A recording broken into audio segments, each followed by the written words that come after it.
Steven, I heard I'm big in Japan. I was on Japan TV with Shohei Ohtani. They said that I was in the background of the video on the national Japanese news TV thing. I'm trying to get video of it because I'm big. I'm big in Japan. Steven, I'm trying to get the footage. I'm trying to get the footage of me on Japanese TV where I'm told a sushi chef sent me a message, Yanaga here in Philly. He was like, you were all over Japanese TV last night, national TV, because it was Ohtani and you were in the background and they were focused on you and your camera. And I'm like, video or it didn't happen, Steven. How'd you look? How were your guns? I don't know. I need to see the video. I didn't reply back and say, how were my guns? Or did I? You definitely did. I was like, did my arms look good? Were you wearing the cutoff sleeveless shirt? No, I didn't go sleeveless yesterday. When it's super hot and sunny. No, when it's super hot and sunny, like I want to cover my skin as much as possible. You got to even out that farmer's tan, man. I have 3 levels of farmer's tan. And the reason I have 3 levels is my regular shirts have sleeves that go halfway down my biceps. My cutoff shirt obviously doesn't have sleeves. My biking I Shoot Raw shirt goes all the way, covers the entire bicep. So it basically goes down to the elbow. So there's lots of coverage there. It's like a dynamic range chart on your arm. That's true. Yeah, 3 steps. It's 3 different levels and it's totally fine. So if I do get that footage, I will be putting that up. I really want to see what they had to say about me and me being in the background there. I will tell you, I was set up to photograph Ohtani yesterday, and like before he comes out, he sits on the bench, he puts on his gloves, he sits with his bat in a spot like he did 2 days ago. I got 3 games, so last night was the second game, so I had an idea of where I thought he would go. So the first game, I just was in a bad angle. I knew the picture wouldn't look good. I switched my angle, and mind you, I can't go into the dugout like I did with Bryce Harper for the Phillies because we set that up beforehand. But I knew from this angle I would get the bat rack, I'd get him sitting there. Well, before he comes out, my camera's set up, a bench coach is sitting in that spot. So Ohtani comes out, looks at the guy, turns to me, my camera basically, points to the camera, points back at the guy sitting in the seat, kind of like cabbie. I think I'm supposed to beat there. Yeah, like the cabbie guy, the guy on TikTok or Instagram who's always like, doing I supposed to be there. Anyway, so he points at the guy, he points at me, looks at the guy, points at me again, looks at the guy, does the guy shakes move? his head, nope, shakes his head and walks away. It is a media circus wherever he goes. There's a traveling contingent of 8 to 10 Japanese news photographers everywhere. They travel with the team. So they're here in Philly. I talked to one of the guys. One of the guys I think I've seen in the past. He's cool. I don't know if the other guys speak English or don't. Most of them don't, because you say hi and they acknowledge you, but they don't. It's like if I was in Japan and they're all speaking Japanese to me, and I'm like, shake your head and nod. Shake my head and nod. Like they're like, oh, look at this loser. Oh, look at this fucking douchebag with that hair and that shirt. Sir, why are your arms Yeah. so small? Yes. Shake your head. Shake your head. That's right. You agree? Ha ha ha ha ha. Don't you like how I did not do it with an accent, Stephen? How'd that sound? What? I didn't do it with an accent. I didn't do it, Stephen. I didn't want to do it. Doesn't mean you didn't want to. I wanted to do it. Of course I wanted to do it, but I'm like, I can't do this on the show. But I could do an old Jewish guy. I'm just used to you doing private jokes in public places. That's right. So that picture on the bench. So right now I've scanned 4 of 5 shots. I took 5 shots. I got 5 shots off in the 3 minutes or whatever it was. So you're shooting down into the dugout, correct? Yes, but I got the tripod. How low can your tripod go? It can go, I can spread the legs wide open. You can go really low, but then the tripod would have been sticking out where the players needed to run. So nope, not doing that. Sure, yeah. And it can't get all the way to the ground because then the center stanchion needs to be raised, which then makes it basically the same level anyway. Could you just put the camera on the ground? No, because I can't get down low enough to focus.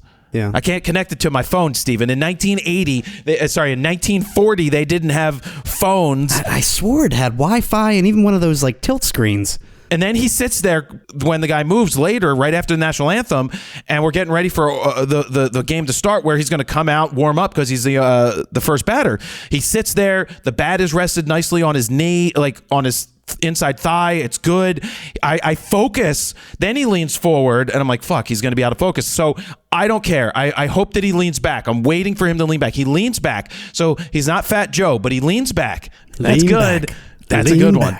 So Classic. he leans back, but then there's people blocking him. There's other people in the way. The coach's ass is in the way. I'm like, damn it, move. I don't say anything. I'm like, please move. They finally, I get to a spot where I think he's out of the frame. He's looking out of the dugout. I press the shutter, and I got the shot. It's in focus, and it's got two eyes. He's looking, and It's got two eyes. well, let me explain that. My buddy Matt Dirksen out there in Chicago, he says he was always taught that if it has two ears and two eyes, it sells. Like, it's a good picture. Whereas if it's a half a face, which I don't fully agree You in can certain get situations. Plenty of classic profile shots.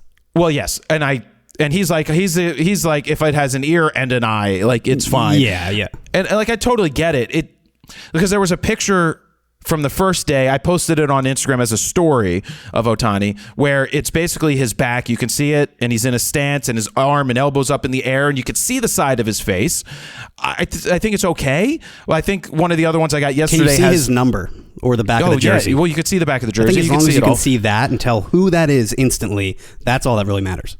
Yeah, so we'll look. I've got a bunch of shots. I'll take a look and see which ones I like the best. I'm going to go back today. There was one where he's looking up over into the crowd.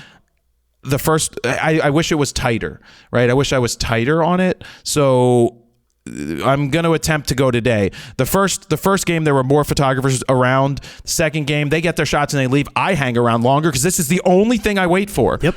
Because I leave after this. I seriously, I go back into the room and I pack my bags because I can't shoot. There's nothing to shoot in the game at this point. I need to get those shots. So the one shot of 5 that I took yesterday, he stepped forward, so he's half out of the frame, not good. But so far, the other 4 are all in focus. Nice. Which isn't easy because the day before I had an out of focus. So you're just looking for warm-up batting practice type stuff. What about him actually hitting? I have one. I got one of him at the plate swinging. Just not worth it? It's just not a great... With that it's just type of camera? And no, it's just a basic bitch Snapshot. shot that I could shoot with any camera. Okay. But these ones of him on the on-deck circle, I'm on the field. Right, I'm on the field as close as you right can near be him, with him, yeah. as close as I will be at any point. And because he leads off, if he leads off again, he's warming up for like 2 minutes near the on deck circle, which is great. The funny thing is, the first day he came out, there was a whole contingent of photographers there, and he runs right out. He steps right in front of him, and he fake swings the bat at him, and he laughed. And then everybody got out of the way. It was kind of funny. Yeah, he did it to Dennis, who's in Philly. He shoots for Major League Baseball social, and so he's like shit. He's like I could hear you laughing in the background. I was like, it was kind of funny. It's kind of funny. All right. Anyway, if someone has that video, I hope I get it. Welcome back, Steven. This is RAWtalk 109. You weren't here for 108 or 107, I don't think. Just 108, and then we skipped last week. Oh, we took last week off, which kind of makes sense. I think every podcast I listened to wasn't even on last week. Oh, look at this. My friend Kyoko, she'll ask her parents. I think they recorded it. So they might have recorded the game. Kyoko was the general manager at Morimoto, right? So she was my sushi hookup. I gave her 2 Ohtani photos last year where he was on the on-deck circle. I did it with when he was with the Angels. Good photos because I was in a really good spot for them, and I took them. And so she mailed them to Japan, and they sent me a gift back. Nice. What they give you? A little Japanese baby. No, they didn't send me a little Japanese baby back. They sent me back a pen that was used by, I think, the Prime Minister to sign some documents. You know how like the president signs documents? Sure. So it comes with like a certificate and says where it was used and everything. So it came in a nice box, and it was really cool. It's a really nice pen. So that was cool. They sent a gift back. I sent them a gift. They sent me a gift. That's very nice. So anyway, hopefully she has it. That would be really cool. So anyway, Steven's back. How was your trip down the shore? It was definitely refreshing. I pretty much unplugged for a good week on the beach every other day. Thankfully, How many beers did you drink? Too many. Thankfully, Hannah was great throughout the week. She loved the beach. She slept great there in the rented crib. Everything worked out. Beautiful days, too, on top of that. We just went down the shore for the week. And up here, it was brutally hot and humid, like 95 plus degrees. Feels like 105. Down there, though, with that cool ocean breeze, the water was freezing at like 62 degrees, I think, all week. It was more like 75 degrees, no humidity. Oh. It was beautiful. It was 96 degrees with humid up here. At the actual beach on the shoreline, perfect, man. So we really lucked out because I was dreading it. You know me with heat. I don't do well. Yeah. But it was really nice. We got to hang out with the family all week, and it was just much needed because that week prior, I was gearing up for the Z6 III stuff, the ZVE10 stuff, trying to get Dan all covered, and I was working like double time every day.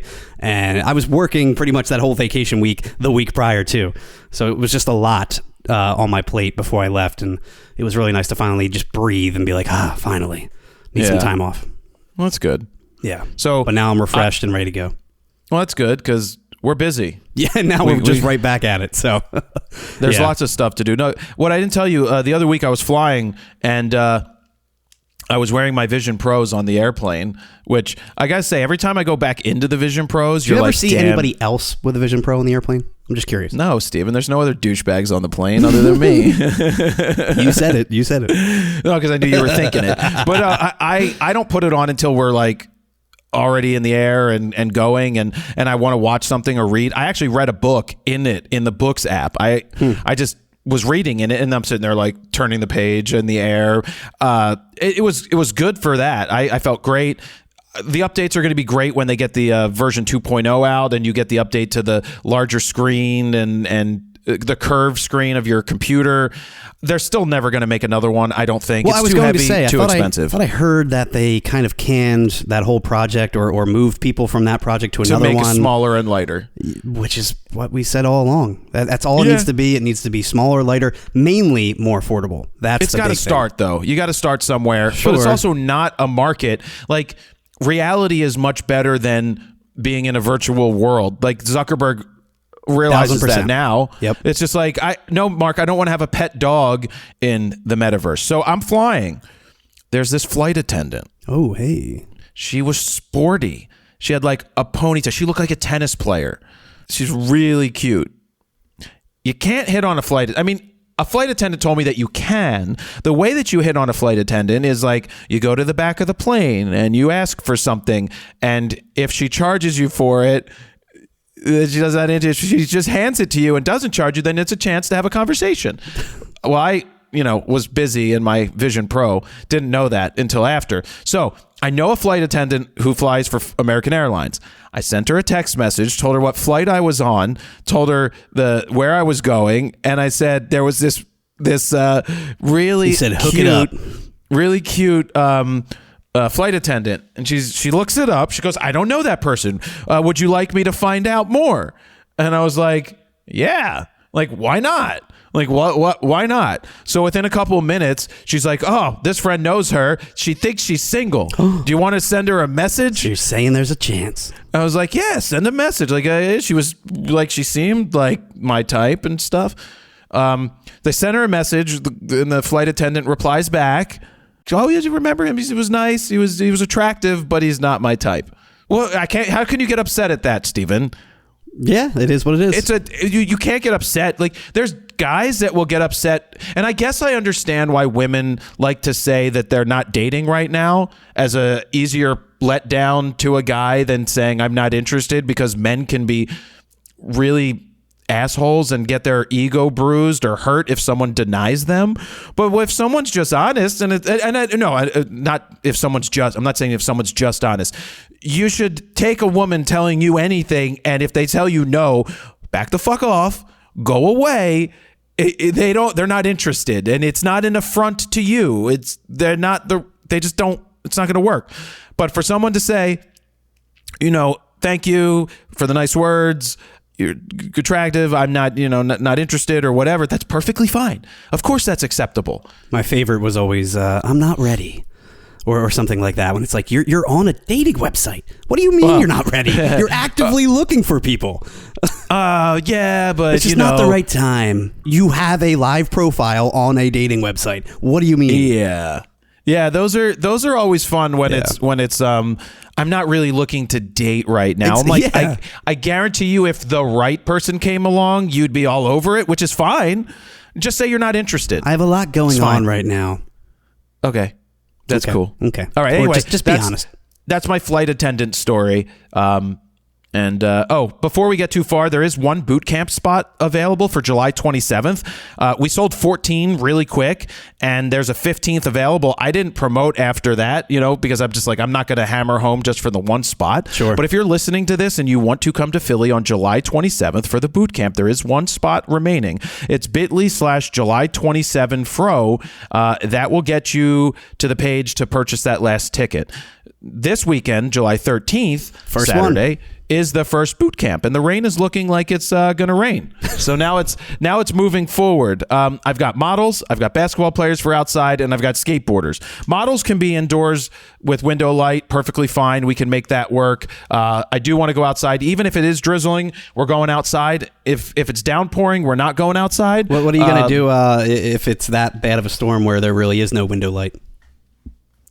Move all your lights in here and figure it out. You better not touch anything. I told you the other day, I'm like, do you have a contingency plan just in case, a plan B if something happens, if it rains? And you're like, it's not going to rain. I'm like, well, it wasn't going to rain. Know. A couple days out, like it's not going to rain. Even yesterday.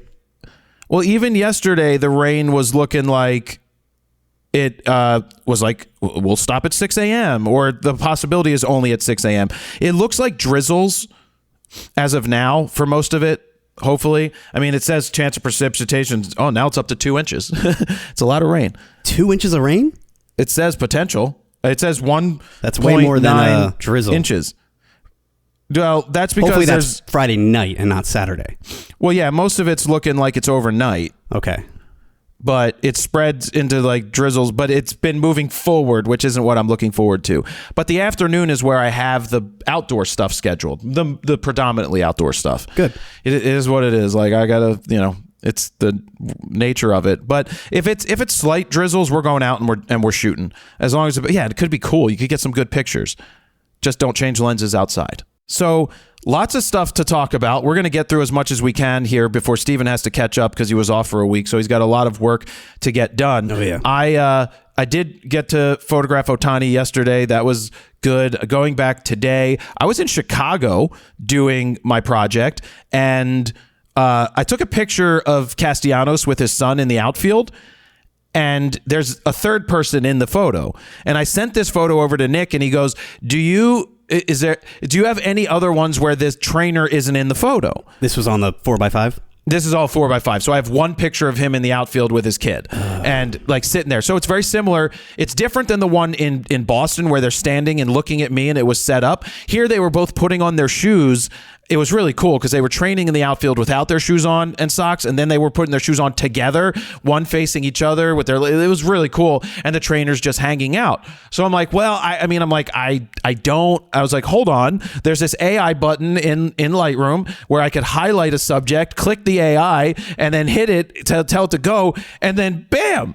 It removed the guy seamlessly and replaced it with the perfectly cut grass, which is probably what Steven does when he takes pictures of his grass. No. It's probably really bad looking grass. And he's like, AI, make my grass look good. At all. What are you talking about? Yeah. So the grass, anyway, looks amazing. I sent him the photo. I'm like, look, here, this is for you. I then talked to a few other people about it. I'm like, look how insane this is. That yes, this picture is a billion times better without that person, but there's nothing I could have done about it. Now, I can't use that image in my portfolio with the guy removed. I'm the I don't crop guy. So I'm not going to start getting all AI jiggy with it. I will always acknowledge if it makes it a better photo. Yeah, it absolutely makes it a better photo, but you can't, man. But it's not like you're manipulating something crazy important and you're a true photojournalist. You know what I mean? For personal use, it's perfectly fine for me to send him the photo. For personal use. Now, if I was to hang that, fine, maybe I would consider it. But if I'm going to submit a portfolio to a competition or something, well, that's a different story. That's AI. Well, totally different story. Yeah. I'm just saying for yourself, if you were to post that photo on Instagram right now, you, out of principle, would not post the AI edited image. I will post both. I'll post both at the same time and use it as a teaching tool and say, here's what you can do with AI today, which is absolutely insane. And with that comes some ethical questions that you also need to answer for yourself when you're in a photojournalistic situation. If you want to use this, if you want to do commercial work where you need to remove something for an advertisement, go for it. If it's not photojournalistic, yeah, but again, it's just the trainer in the background. It's not like it's really changing the meaning of the image if you take him out. I come back to the Hannah photo I took of her in Disney World and simply removed Nicole from the background to have it look like cheating. Hannah was by herself. And to me, it makes the photo a million times better. A billion times better. But you're a cheater. You know you cheated. I don't care. Right, so you don't care. You've justified it because it's fine. It's exactly personal. That's the point. It's not a big deal. Fine. But for me, Stephen, I'm shooting 4x5 film, 1940s camera. Yeah, but I don't think you would even do that even if it was shot with the R3. No, I wouldn't. Exactly. I wouldn't. So the 4x5 argument's kind of... The point of this project is to not do that.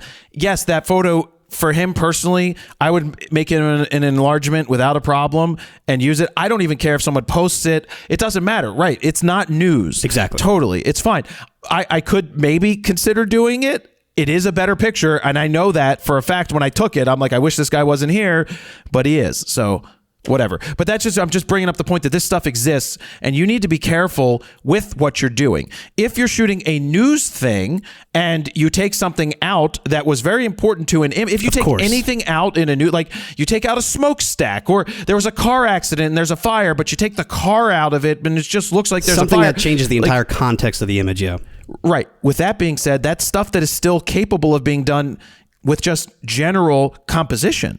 Like if you lean to the left a little bit and you chop off, like someone's pointing a gun at someone, but you compose it a certain way so that the gun looks like it's doing something else and it changes the entire context, that is wrong. That's not photojournalistic. You're not being faithful to the scene. You are essentially telling the viewer where to look. You are steering their eye. You are telling the story, and you can tell it in many different ways. From your perspective, a different perspective, with different types of lenses, you can really manipulate that story. And so I guess the last thing about the baseball stuff is, Chicago was, I got to tell you about the Michelin star dinner I took Manny to, but I made a new 16 by 20 book of prints, and I took that out to the stadium. You want to talk about making bigger impressions with people than showing someone your phone. You show someone your iPhone, it's like, cool, great, nice photos, guys. Like, oh, cool. Sure. You print out a 16 by 20 and you flip through that. Like I was showing Nick Castellanos, I showed Stubbs, I was showing them some of the other team trainers who see me at all these different places taking pictures. They're like, oh, is this the work? I'm like, yeah. And you show them a big book. That's impressive. That's why you need to print more and share your work that way. Whether you order it from a place like Printique, who has a sale going until the 16th, by the way. I think it's Fireworks 15 to get 15% off. That just came off the top of my head till the 16th of that's Tuesday. You have until Tuesday to use Fireworks 15 at Printique.com to get a discount. Or if you own a printer, like one of these Canon Pro 1000s, that stuff's an incredible thing to do. I just want to see how big of a photo book you can make. Like next time you show up and you got like a 20 by 30 book, and then the next week it's like a 50 by 60 book. I want to see bigger giant books. You know what? Let's look up how talk about making a big ass impression. Itoya. Let me look up metal print book. Itoya photo albums. This isn't 4 by 5 inches. This is 4 by 5 feet. Photo albums, Itoya America. Let me see what their largest... What's the biggest book you can get? What's the biggest Itoya book? No, they're not listing... I found it, Stephen. Poster size. The largest book they make is 18 by 24, but they also have a 17 by 22, which is the size of the paper, and a 16 by 20. I need something bigger. I need to find it or have someone make it for me where I can do 40 by 60, a 40 by 60 book. A 40 by 50 inch book, yeah. Actually, I was commissioned to do something by one of the baseball players the other day because of my 16 by 20 book. They were like, you know, your photos are starting to take over our house, by the way, because I'll tell you, Castellanos, I sent him the photo of he and his son in Fenway on the grass, which is it's just a really good photo, right? It was right around Father's Day. I had him a large metal print from Printique made, not a plug, but I made him a large print and just had it shipped to his house. Did you ask him what size, or you just printed the biggest one they offer? He's got a fucking mansion. He's got big enough walls. He's got the room, yeah. He's got the room. That is true. So whatever the proper aspect ratio for 24 by 30 or 30 by 36 or whatever the 4x5 aspect ratio is, and I sent him that, and I sent it directly, and he of course thanked me when he saw me the next time. And when I showed him this big book, he's like, I want a big book of your baseball stuff. There you go. Like, it doesn't have to be. Let's do it. Let's make a giant book. Well, okay, we gotta look into it. But he's like, I like these images of the Phillies players. He's like, it could be any stadiums, any of your great best photos over your baseball. I'd like to see. I'd like that book for my house down in Florida, my main house in Florida. Oh. I was like, oh, you've got multiple houses too. So do I. Did we just become best friends? Yeah, I got multiple houses too. He's like, I want to pay you. Of course, you want to get paid. I want to pay you for your work. So he's like, I don't care if it takes a couple years. Put it together. Very cool. So, price wise, I'm thinking $5,000 to $10,000 is what it's going to take to make something really cool.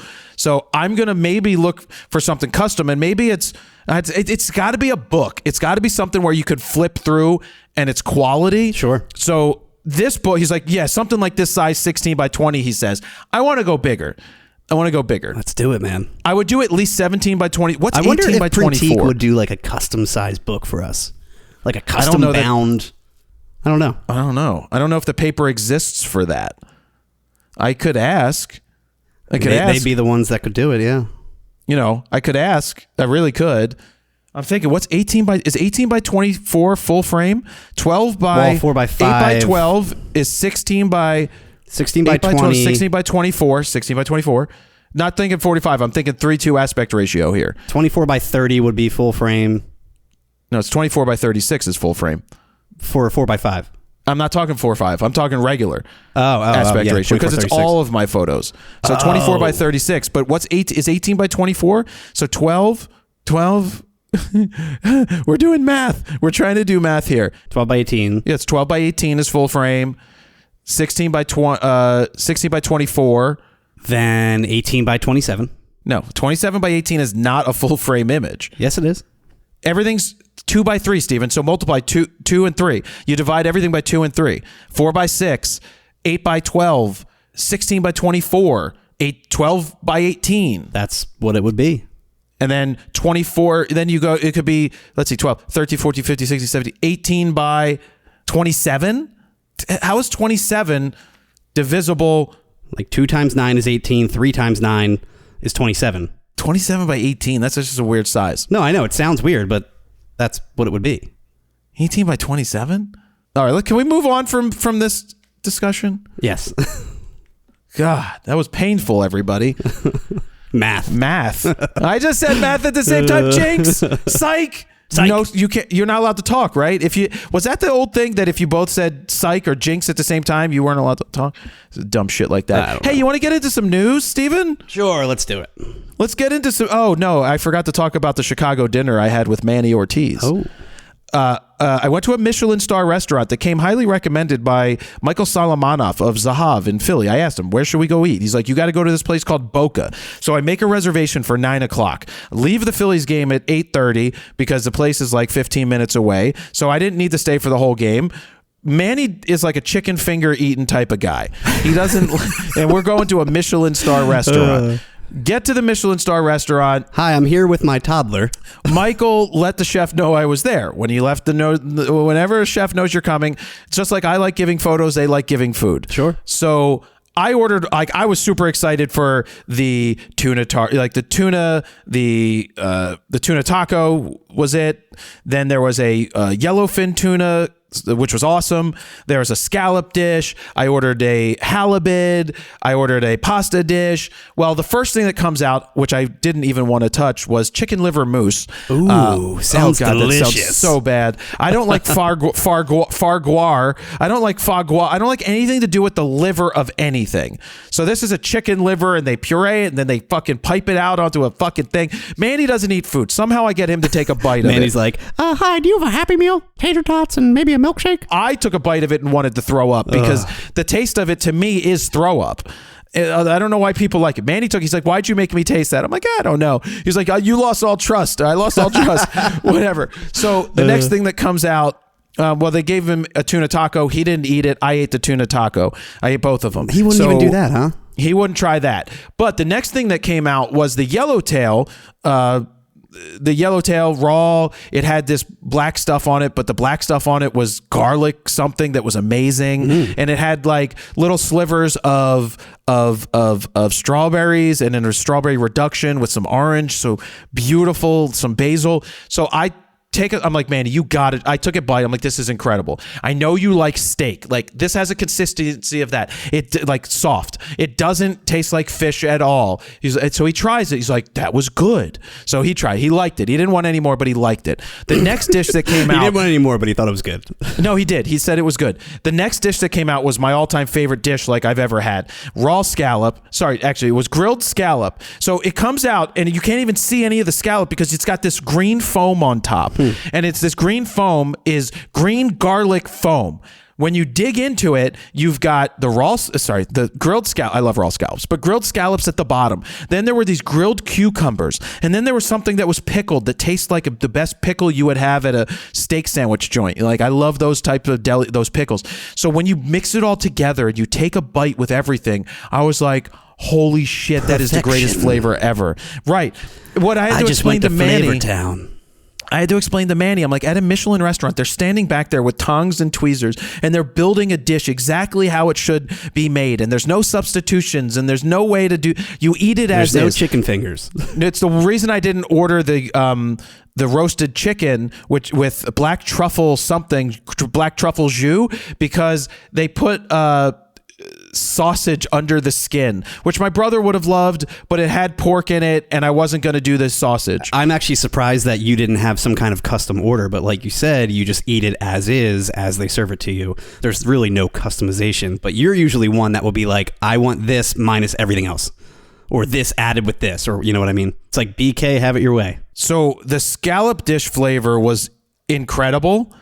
I didn't want to give any to Manny, but I'm like, Manny, and I'm in this restaurant, and I'm like, this is the greatest freaking flavored thing I've ever had. This is insane. You have to try it. He loved it. He's like, that was great. I feel like you can't go wrong with grilled scallops, you know? Well, even if you're not a fan of shellfish.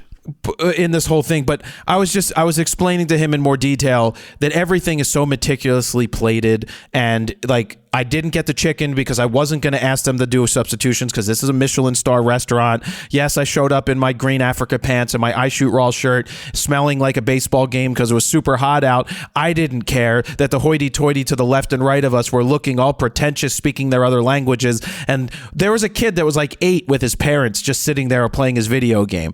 But regardless, that was that dish. The pasta dish was okay, but it had like a whole pile of truffle on top of it. It was insane. Manny didn't want to try that. Manny got the spare rib. There was no spare rib on the menu online. It was only there when we got there, and he's like, that was awesome. So he gets it. He's like, I've never tasted spare rib like this. I'm like, yeah, because you're going to like fucking Outback Steakhouse and you're eating shit food. I'm like, Manny, someone is back there jerking off the cow to make sure that it's the most soft everything. # jerk off cows to make them softer. It's just, he's like, and it's cut a specific way. He's like, I've never seen it like this. I'm like, Manny. He's like, this is the most exquisite. He's like, this was incredible. Then they sent out like this mushroom thing extra. I ate it. It wasn't bad at all. It's like they braised it, they pounded it, like they did it. It was good. He didn't try that.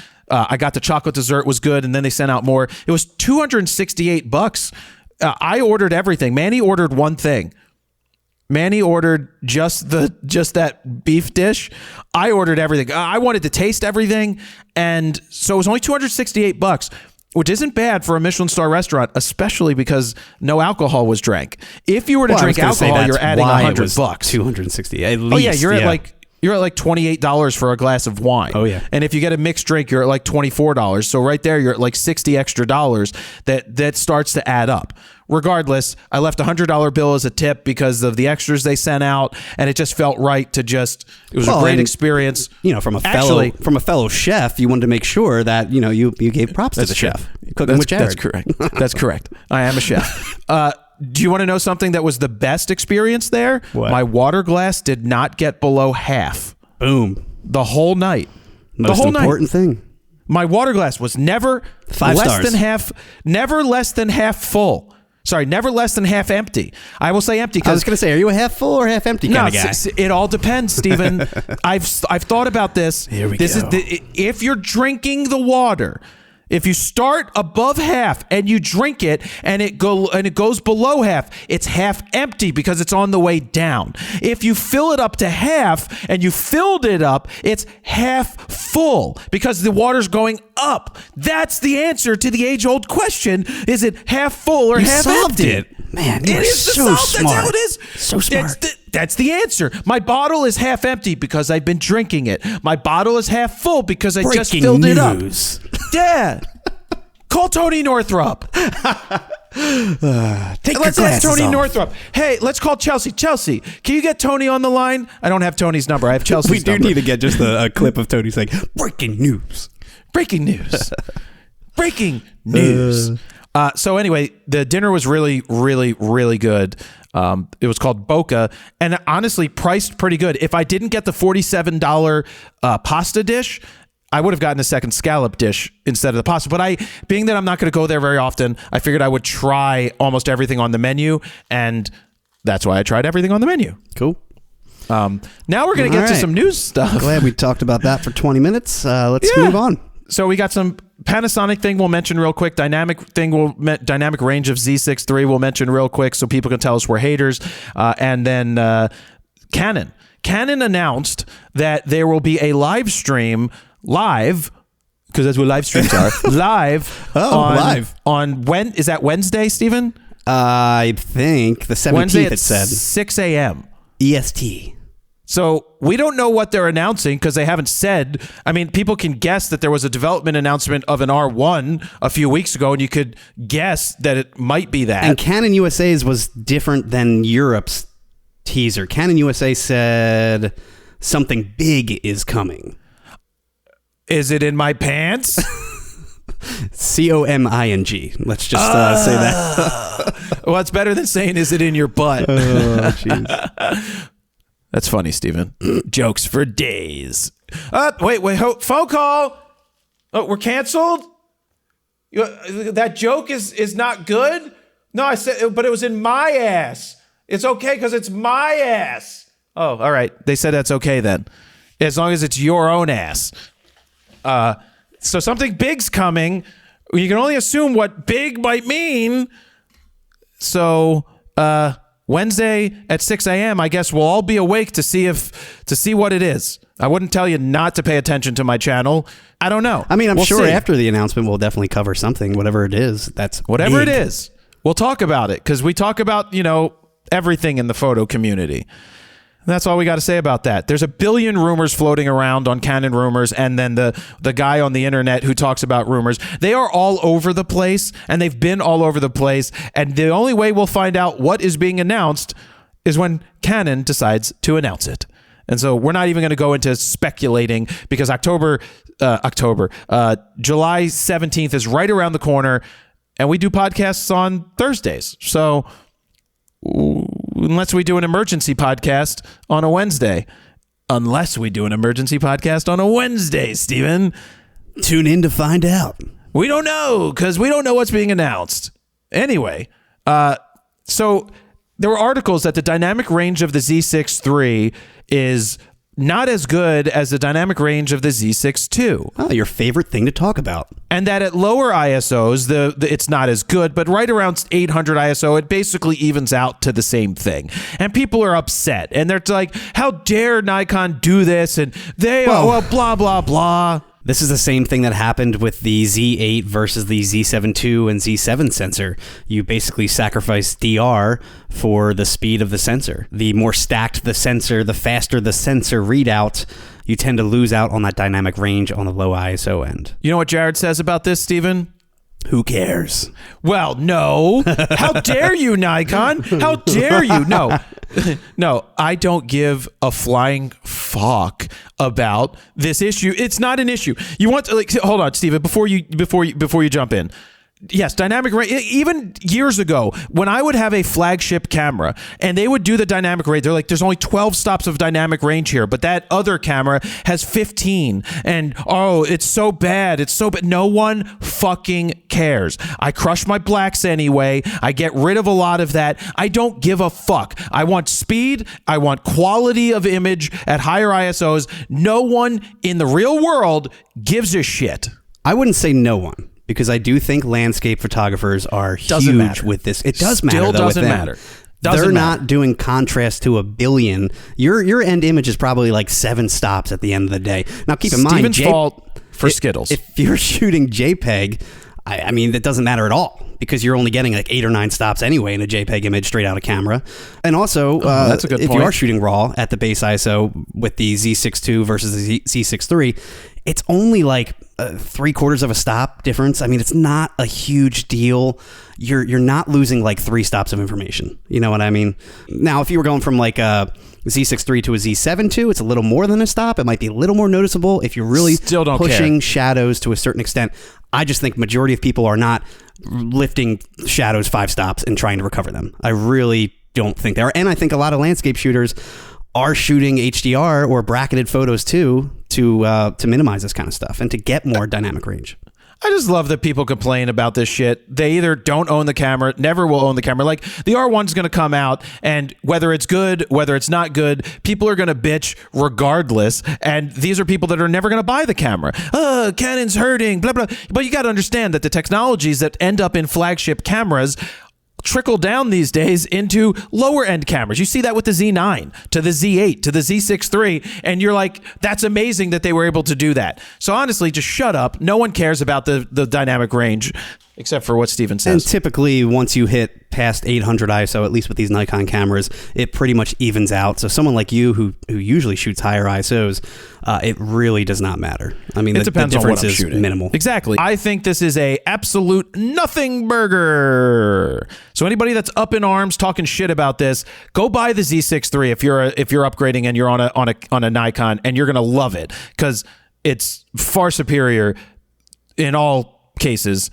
to the Z6 II. And I don't give a shit that the dynamic range might be a little less than the other. No one cares at the end of the day. Like, when the people are looking at your pictures, they're like, oh, cool, that's a great picture. No one really cares.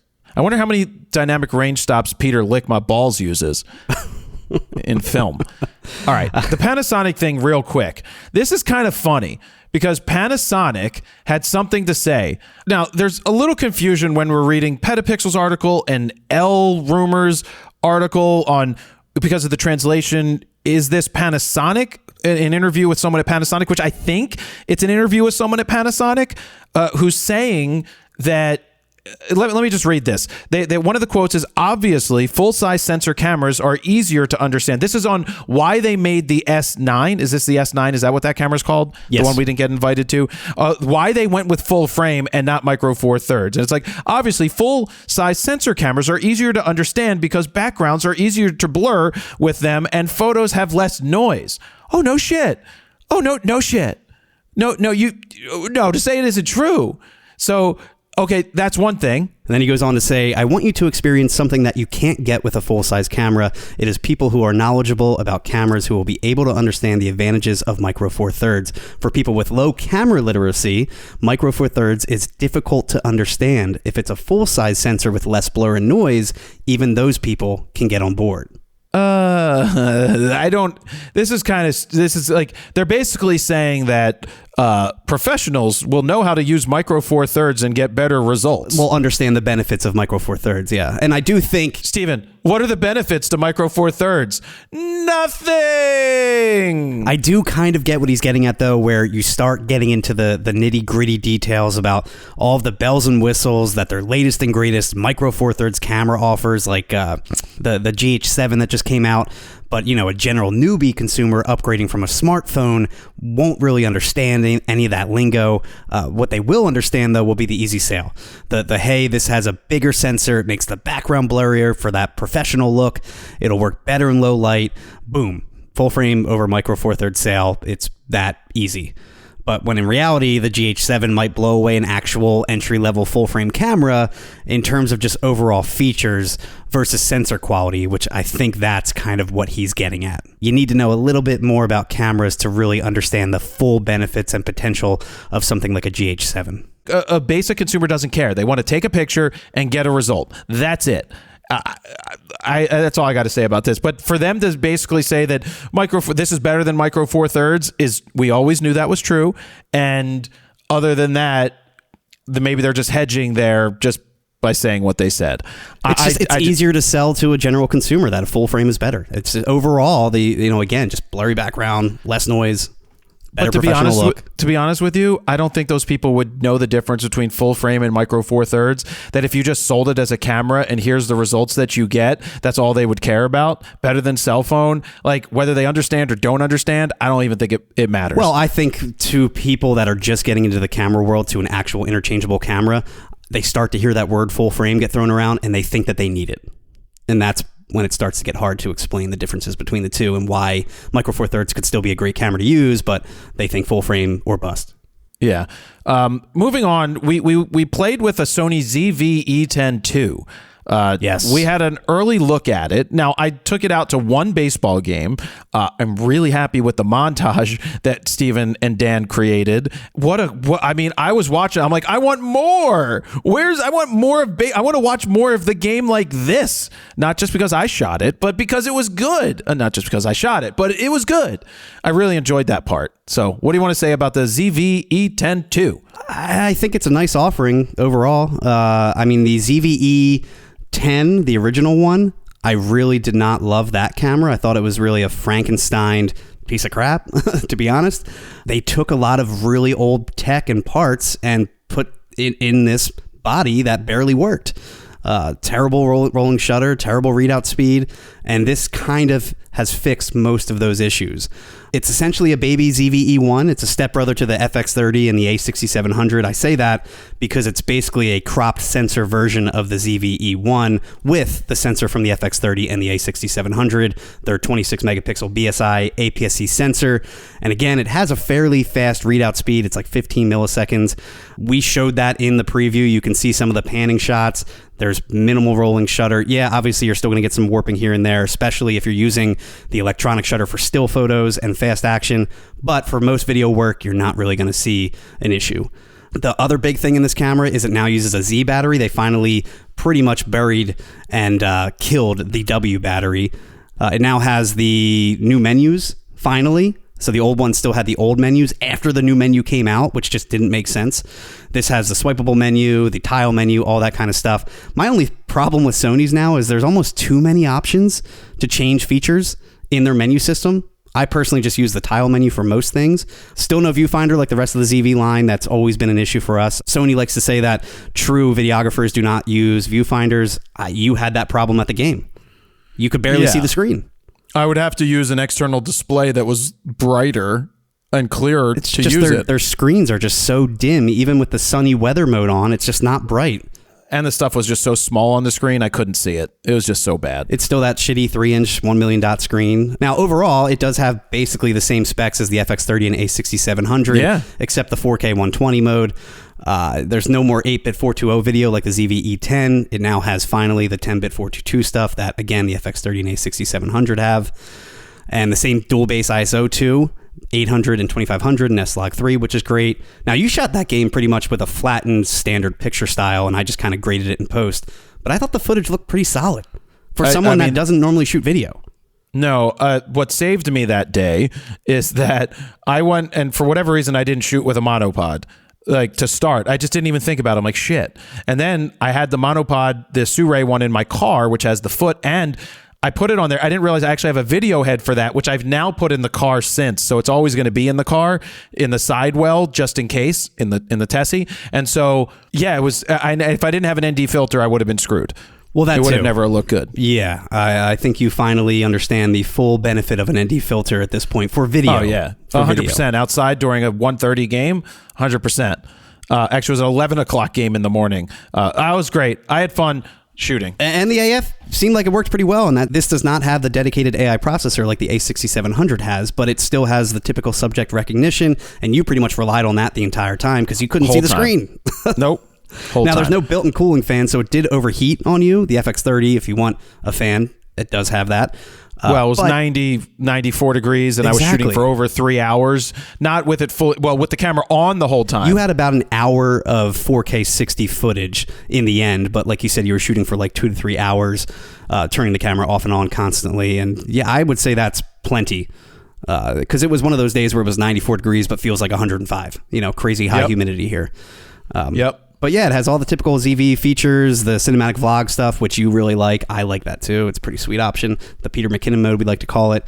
No mechanical shutter though. Here's some of the issues. I think at the end of the day, this is a video-centric camera. Doesn't really matter. The electronic shutter is good enough for a couple thumbnails or something like that you're going to take.